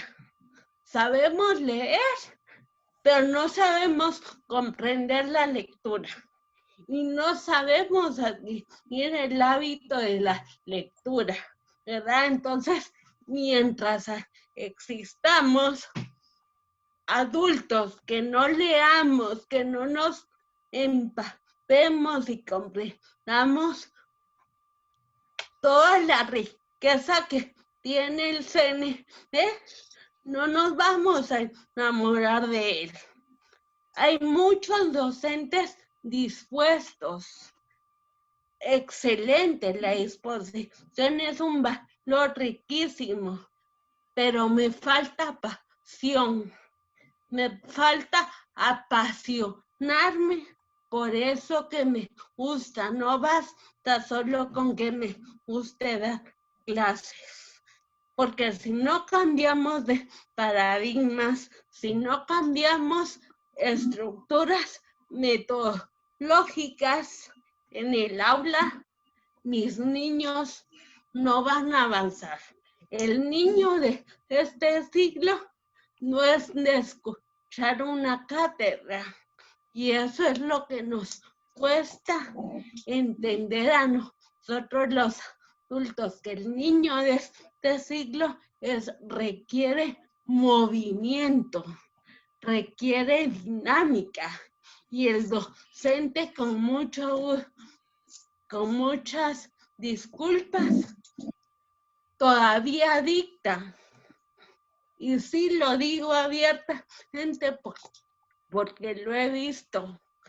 Si el docente todavía dicta y el niño no se aplica el dictado, entonces ¿cómo va a funcionar? Y no estoy hablando solamente de aquel niño con necesidades educativas especiales, estoy hablando de aquel niño que tiene un estilo de aprender diferente. Eso no tiene nada que ver con la necesidad educativa especial. Entonces, mientras no seamos dinámicos, mientras no cambiemos paradigmas, mientras no haya un cambio de estrategia metodológica, Guatemala va a continuar así y se pueden mover papeles y se pueden cambiar artículos, renglones en políticas públicas, pero si nosotros no nos movemos en el aula, la educación no va a cambiar. Discúlpenme si me tomé mucho tiempo. Muchas gracias, Erika. Muy valioso el aporte. En realidad, ese apasionarnos y lograr que los niños y las niñas se apasionen también, y sobre todo el proceso lector, ¿no? Tan importante, es una herramienta básica que debemos desarrollar prioritariamente, que los niños lean, que gocen la lectura, que comprendan la lectura, que desarrollen pensamiento crítico y pensamiento lógico y puntos de vista y valoraciones a través de la lectura. Eso es muy importante, ¿verdad? Que, como decía el Francesco en uno de sus videos, en Europa hay un 30% de analfabetas funcionales porque son gente que aprendió a leer y escribir, pero no lee, no escribe, ¿verdad? Imagínense cómo está en Guatemala. Entonces, el trabajar sobre este punto en especial es de vital importancia en esta nueva realidad, sobre todo donde los niños y las niñas tienen que aprender a desarrollar un pensamiento crítico, porque la información la tienen y la tienen en cantidades exorbitantes. Tienen que aprender a pensar, y van a aprender a pensar a través del desarrollo crítico que va a dar el proceso lector. Es un aporte muy, muy valioso, y que se apasionen y apasionémonos nosotros por lo que hacemos. Llevamos con pasión, con optimismo y con la esperanza de que esta situación nos va a abrir las puertas para un cambio muy positivo. Hay que verlo así. ¿Verdad, Pedro? Luis Francisco, Sí. no sé cuánto tiempo, perdón, no sé quién quería hablar, solo una previa. Sí. En cuanto al tiempo, son las 7, ¿cuánto 7 podemos en punto. seguir hasta las 12 de la noche? ¿No? Sí, yo creo que sería bueno que pudiéramos, si están de acuerdo, ya hacer cierres, que pudiéramos las 2, 3 participaciones más. Perfecto. En función de conclusión, ya no tanto de aporte a cómo vamos a trabajar o a plantear la realidad o la situación, sino a que hagamos un par de conclusiones. En conclusión, la situación es esta, se haría tal cosa, propongo tal situación, y esperamos tal resultado, ¿verdad? Algo así como que más concreto en función de conclusión. Y yo me voy a tomar la atribución de hacer un documento donde sintetice todo esto que estamos platicando. Como yo tengo la grabación, voy a tenerla y voy a tener el chat de lo que ustedes platicaron, pues voy a hacer un documento. No se los ofrezco de inmediato, pero conforme vaya pudiendo, voy a hacer un PDF con el relato ordenado de todo lo que platicamos para que nos quede como un documento de apoyo y que podamos compartir más adelante. Antonio, por favor. Antonio. Excelente, y desde de antemano, pues muchísimas gracias. En conclusión, bueno, todos los aportes han sido muy enriquecedores. Las opiniones creo que han sido brindadas de acuerdo a la necesidad, de acuerdo a la región, de acuerdo al brote de todo lo que está surgiendo. Sin embargo, yo creo que sí han habido docentes que se han quitado el sombrero, se han quitado se han dejado de comer un pan por brindárselo de veras a parte de su comunidad educativa, lo cual es muy encomiable. Y es precisamente de ese docente del que quiero hablar. Del docente que tiene que responder un sinnúmero de correos cuya bandeja tiene 500 mensajes o más, porque tiene que responder a los padres, porque tiene que responder también a los estudiantes y tiene que responder a una comunidad educativa o a una institución en este caso, independientemente si es pública o privada, porque tiene que llenar sus expectativas. Entonces el docente sufre un desgaste terrible. No hay un horario. Es increíble, a veces son las 10, 11 de la noche y hay que responder un sinnúmero de mensajes, ya sea en correo, en chat, etcétera, etcétera. Ahora, ¿cómo voy a animar a mis estudiantes si mi depósito, si mi fuente está desgastada? Entonces, de veras, yo creo que hay una corriente que se habla de mindfulness, es de poder llenarse, de poder recibir, no solamente, dependiendo del tipo de pensamiento, ¿no? De energía, de fortaleza, de mucho ánimo y entusiasmo. Erika decía algo y era pasión. Entonces, pero tiene que estar recargando pilas el maestro. Tiene que estar recargando pilas para poder empujar a sus estudiantes en la nueva modalidad educativa. Y cada uno como docentes tenemos que ir adoptando y adaptando diferentes medidas para que nuestros estudiantes o comunidad educativa en general, pues podamos salir adelante. Así que a todos esos docentes de veras y a todo el personal que está aquí en esta reunión, o sea, no por gusto estamos acá. Apartamos estas 2 horas para poder escuchar y ser partícipes de aportes enriquecedores, como lo dije al principio. Así que ánimo, queridos compañeros, a seguir labrando en ese campo de veras de la educación, el cual llama a grito abierto, en serio, a que cada docente demos lo mejor de nuestras vidas. Concluyamos entonces, no solamente dando, animando, sino también recibiendo y poder llenarnos de energía, fortaleza, alegría y entusiasmo para nuestra comunidad educativa. Muchas gracias. Muchas gracias, Antonio. Gracias, Antonio. Vamos a programar algunas sesiones de manejo de estrés también con el grupo, ¿verdad? Para que podamos trabajar todo eso. Sería excelente. Sí, invitar a alguna persona especialista en mindfulness también que pueda aportarnos. Verónica tiene su mano levantada. Adelante, Verónica, bienvenida. Bueno, pues como hay que abrir la cámara,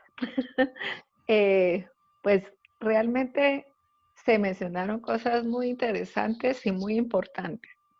Por ejemplo, se habló de la emocionalidad de los estudiantes, pero ahorita el compañero mencionó algo muy importante, la emocionalidad de los docentes.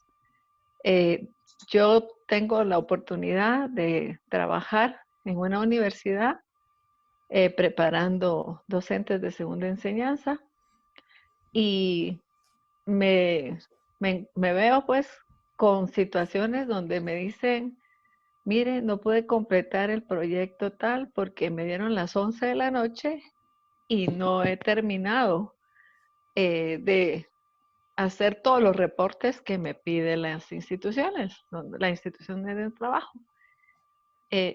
Ahora para el docente no hay un horario, no hay el horario de la escuela, ¿verdad? Del colegio. Entonces, creo que también es muy importante tomar en cuenta esto. Como bien dijo Francisco, me permito llamarle. Por supuesto. Sí, valdría la pena que trabajemos esa parte, ¿verdad? Un poquito de manejo de estrés, porque nadie puede dar lo que no tiene. Me llamó también mucho la atención los aportes de las compañeras que hablaban de la creatividad. Definitivamente el docente es creativo porque si eligió esta carrera es parte de, definitivamente. Yo soy docente, entonces nos las ingeniamos, pero necesitamos recargar baterías. Entonces, en conclusión, esos 2 puntos son muy importantes en lo personal. Solamente gracias. Muchas gracias, Verónica. Gracias, Verónica. Gracias.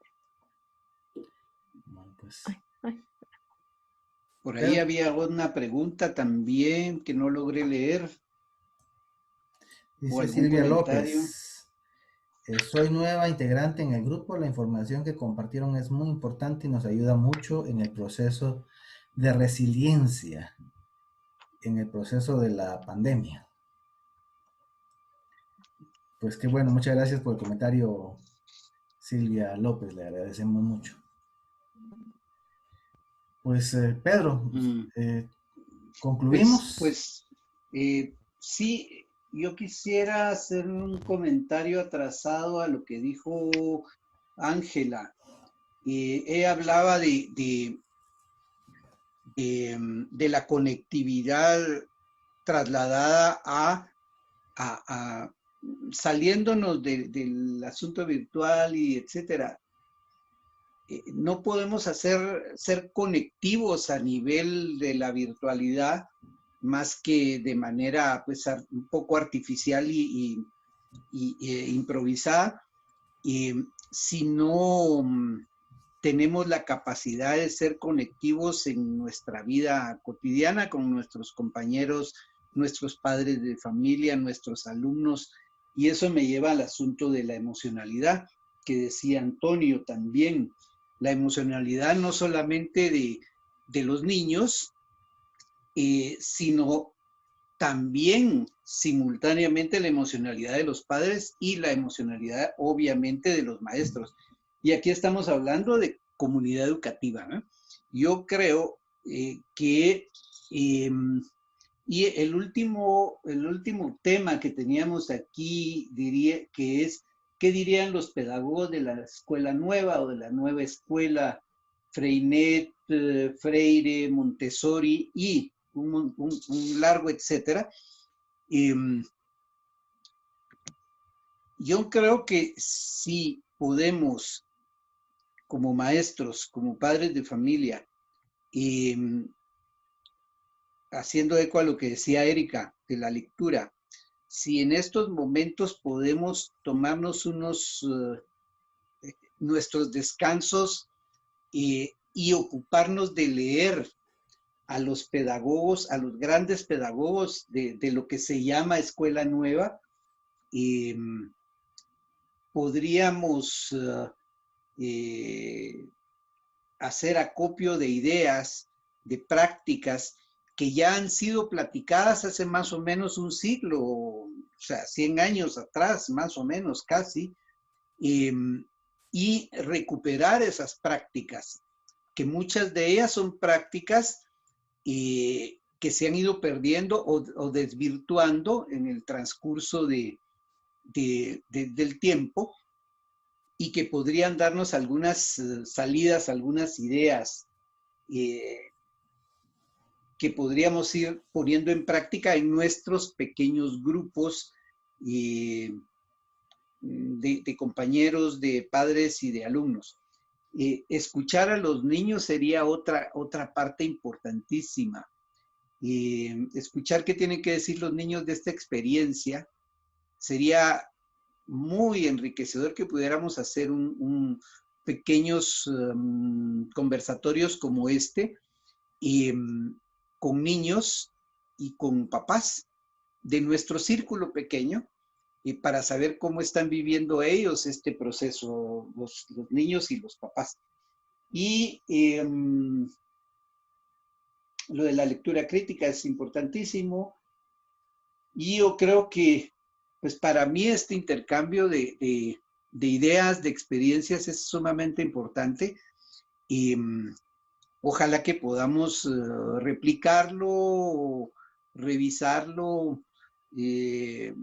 volver a reunirnos en otros espacios como este, porque todas las cosas que se plantearon son sumamente importantes, y más porque son experiencias de campo, no son experiencias teóricas. No estoy dando una conferencia, no estoy oyendo a un experto, entre comillas, hablar, sino estoy oyendo a la gente que trabaja en el campo, la gente que está ahí en primera línea, ¿no? Y así que a mí me parece muy, muy valioso lo que hemos compartido hoy. Lástima que pues Aún ahorita no podemos compartir todos porque a algunos no les da tiempo, porque otros no se animan, etcétera. Pero bueno, no sé si cerramos con esto. Yo quisiera cerrar mi participación, por lo menos, con una pequeña lectura de Celestín Freinet, que es uno de los pedagogos de la Escuela Nueva, que dice: no podéis preparar a vuestros alumnos para que construyan mañana el mundo de sus sueños si vosotros ya no creéis en esos sueños. No podéis prepararlos para la vida si no creéis en ella. No podríais mostrar el camino si os habéis sentado, cansados y desalentados en la encrucijada de los caminos. Y ahorita estamos en una encrucijada. Estamos en una encrucijada. Tenemos dos caminos: o seguir como estábamos o tomar un nuevo camino en base a todo lo que hemos aprendido. Entonces yo con esto cierro mi participación, ya no quiero hablar más, así que fue un placer verlos y escucharlos. Gracias por su presencia.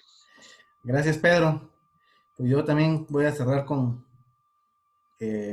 un mensaje de Ramón Gallegos, que dice: el aprendizaje académico está sobrevalorado en la infancia.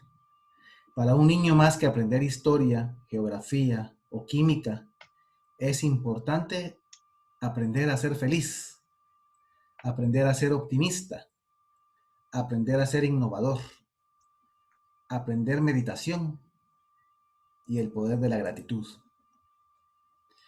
Y espero que en esta nueva época de siglo XXI, donde realmente esto es darle un adiós al siglo XX y darle la bienvenida a esta nueva realidad del siglo XXI, pues que estas reflexiones de readecuar el currículum, de revalorar muchos aspectos que son tan importantes en la vida de un ser humano y que trascienden muchas veces los conocimientos puramente teóricos, que los puede ahora tener en cualquier Google y consulta que pueda hacer por internet, que esa formación humana, esa formación de valores, ese aprendizaje para la vida y ese aprendizaje para la felicidad y para la plenitud sean la prioridad en esta época de pospandemia.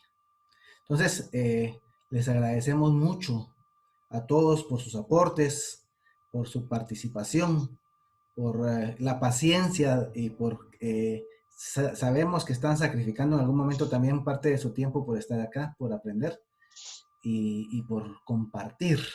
Y eso es algo muy, muy valioso. Entonces, un abrazo. Luis Francisco. Sí. Perdón, Luis Francisco, sí. había levantado la mano y antes de despedirnos. Ok, perdón. Sí. No hay pena. Sí, yo quería, pues así rapidito, ¿verdad? Felicitarlos y darles las gracias también por su tiempo, pero también aportar algo muy importante. Hace algunos años, no me dejarán mentir los compañeros que trabajan en el Estado, pienso que ahora más que nunca es importante los compañeros que trabajan en educación musical, en teatro, en danza. Yo soy maestra de expresión corporal, yo doy danza y teatro para mis chiquitos y de verdad, como decía Erika, no es porque sea yo la que esté hablando, pero yo doy todo, de verdad se los prometo. O sea, yo me pongo de cabeza, me pongo a bailar, a actuar para que ellos se expresen, saquen sentimientos, lloramos, reímos, tenemos frío, en fin, todo lo que conlleva el teatro y bailamos. Bailamos zumba, bailamos duranguense, salsa, bachata, todo lo están cordialmente invitados. Bueno, gracias. El punto es que hoy más que nunca, aparte de leer un buen libro y de saber lo que dice el libro y que hacer un análisis de ese libro,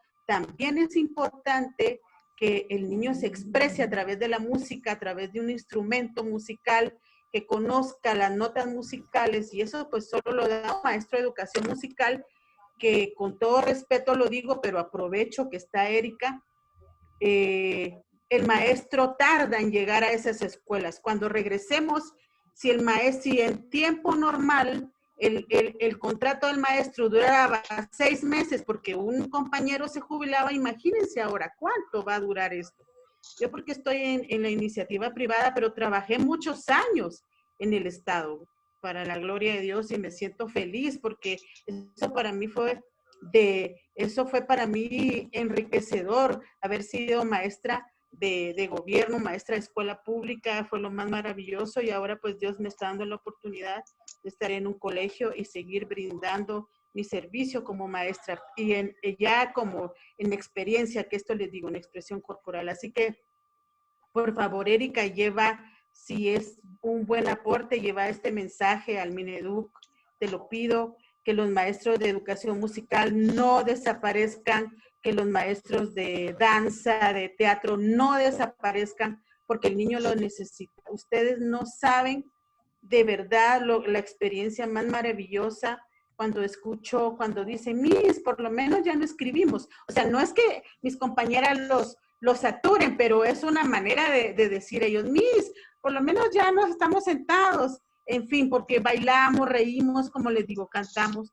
Entonces, yo pienso que es bueno retomar el arte en los niños, y ahora más que nunca ellos lo necesitan, ¿verdad? Necesitan esto para relajarse, para salir de ese estrés y sacarlo todo, de verdad. Así que es más que todo mi aporte, ¿verdad? Aparte de darle las gracias y decir, estos maestros tienen que regresar a las escuelas públicas, independientemente cuándo lo hagamos, independiente de la situación, ¿verdad? Pero tenemos que ser seres integrales. Exacto, Antonio, exacto, compañero, porque de eso se trata la vida, ¿verdad? En un libro, pero hay quienes no leen un libro, pero sí leen partituras y ahí expresan.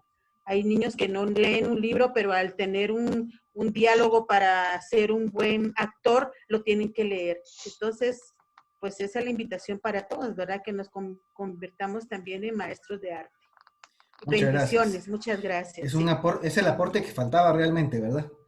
Porque hay 3 pilares fundamentales que no deben faltar en un proceso educativo: la música, la educación física y las artes plásticas, porque son las 3 materias que van a formar al ser humano, y las bases sensoriomotoras, psicomotoras, de organización cerebral, que le van a permitir poder luego, con ese colchón, desarrollar cualquier cuestión que quieran desarrollar en la vida. Entonces es muy valioso, y sí, aboguemos porque en esta nueva realidad se revalore la música, se revalore el arte, volvamos a darle valor también a la ejercitación física, ¿verdad? Porque son valores y actividades fundamentales para la vida del ser humano. Muchas gracias, un excelente aporte. Gracias. Excelente cierre, Marcela. Este es la guinda del pastel, me parece. Su aporte, Marcela, le agradecemos mucho. Vilma, ¿usted quiere aportar? Es solamente darle las gracias, porque la verdad es que estuvo muy interesante y no esperaba menos, ¿verdad? Yo creo que todas las opiniones han sido muy acertadas, cada quien con su experiencia, porque cada quien tiene diferente materia, cada quien tiene diferente lugar de trabajo, entonces lo que enriquece es esto, la experiencia de cada uno. Entonces uno, yo también estoy pasando eso, ahora ya sé cómo resolverlo. Así que todo muy enriquecedor. Gracias. Muchas gracias por participar también. Bueno, muchas gracias. Luis Francisco, no sé si vas a poder trasladar la grabación a la página. Sí, voy a revisarla y editar a ver si se puede corregir de alguna forma el audio, pasándolo por algún editor de audio. Y si no, bueno, pues como está, lo pasamos. Voy a publicar en la página, junto con la grabación, ojalá que la podamos tener, algunos videos, 2, 3 videos donde Marcelo, ¿cómo se llama? Francesco Tonucci plantea algunas ideas interesantes, ya tenemos la oferta de Luis Francisco de una pequeña memoria. También Ángela nos va a hacer algunos aportes también, ha estado tomando nota ahí de algunas de las cosas y creo que podemos devolverlas. Y yo creo que lo valioso de esto es, como decía, juntar toda esta experiencia y devolvérselas a ustedes para que cada uno de ustedes pueda ser un agente multiplicador en sus círculos, en sus pequeñas parcelas, ¿no? Muy bien. Y aquí Ángela me pregunta ¿qué temas les gustaría a ustedes que tratáramos en unos posibles siguientes eventos. Sería bueno que nos manden ahí sus por inbox o en la página de Facebook, que nos pasen sus sugerencias, sus ideas de temas para que podamos, ya que agarramos carreta, pues sigamos, pues adelante. Gracias, Luis Francisco, por tu participación y el control de la transmisión. Sí, pues muchas gracias. Gracias a ustedes, muchas gracias. Ha sido un placer y un gusto escucharles y verles. Tenemos dos mensajes últimos de acá, de Galaxy J2, dice, para poder generar cambios se necesita tomar en cuenta cada una de las inteligencias que desarrollan los niños para poder desempeñar un paradigma que Vicente, no entiendo, es el elemento principal del aprendizaje. Y Marito Herrera dice, gracias por todo ese aporte, se debería continuar pues con algún otro tema de lo que acá se ha hablado. Los felicito y sigamos adelante, me debo retirar, pero gracias por todo. Pues entonces quedamos siempre, estamos en el grupo de WhatsApp del neuroorganizador, de la neuroorganización, ¿verdad? Y pues para todos los miembros vamos a seguir los martes teniendo espacios para que podamos continuar nuestro proceso de crecimiento. El próximo martes tenemos la participación del